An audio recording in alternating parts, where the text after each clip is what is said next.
Our next speaker is a leading democracy activist, an opposition spokesperson, a human rights lawyer who was arrested multiple times as part of a new generation of freedom seekers in Zimbabwe.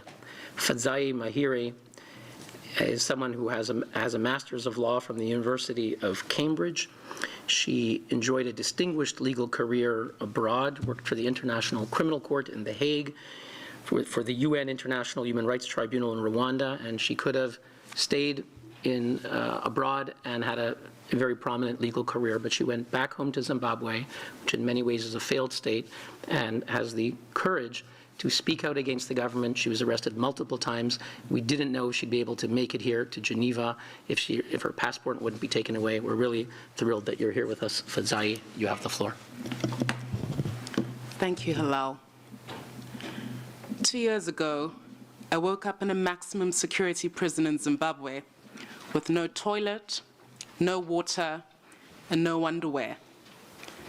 Inmates ate watery porridge with our hands because we were not permitted spoons.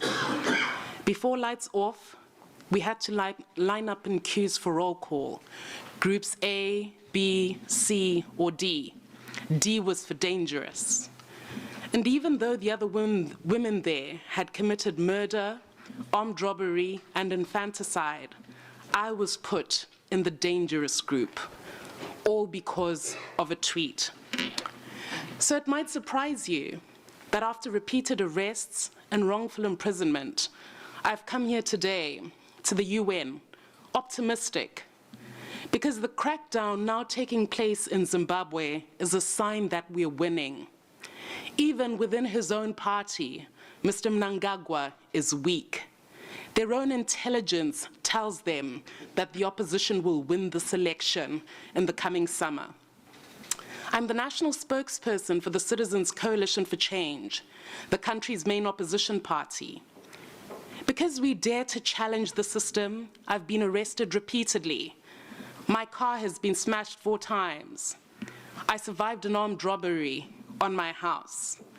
And then in 2021, local police slammed into a bus and hurt a baby. I remember seeing a video of the mother carrying a pale, limp baby, crying, grabbing the police officer by the collar, crying, "He killed my baby." I tweeted against this egregious act of police brutality. I said, "This is rogue policing. It's a disproportionate and unconstitutional use of force. No baby should die because of police brutality." And by the time I tweeted about it, it had already gone viral. But they arrested me anyway, and that's how I ended up in the country's maximum security prison. I was charged with communicating falsehoods prejudicial to the state. And I learned firsthand how the government would manipulate the law for their own gain.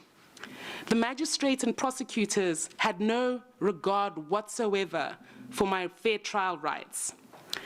They refused to admit the baby of the mother and the dead baby. They called me a liar. They said the baby wasn't dead.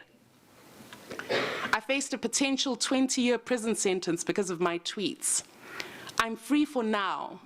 But in Zimbabwe, nobody is truly yet free. And so I'm here today to let the world know that Zimbabwe is currently reeling under a dictatorship much worse than Robert Mugabe. Almost half the population live under extreme poverty because those in power would rather loot and persecute than lead. The government's war against freedom and its weaponization of the law against myself and other government critics, journalists, and civic society members, including Job Sikala and Jacob Ngarivume, who are still in wrongful detention, are calculated to send a chilling message to the rest of society. We're watching you, even on Twitter, and this is what you get, punishment for participating in opposition politics. Now, I wouldn't risk my life and freedom if I didn't sincerely believe that change is possible. Courage doesn't mean that you're not afraid. It means that you act in spite of your fear because you believe in a greater cause. And I choose courage.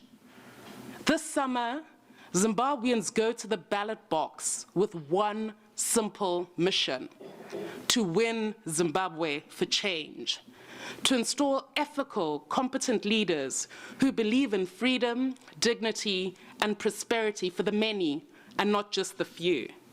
It is difficult, but we have to emancipate the jewel of Africa from the imprisonment of its current dictatorship. Hope and action are the sustenance for those who change the world. Thank you.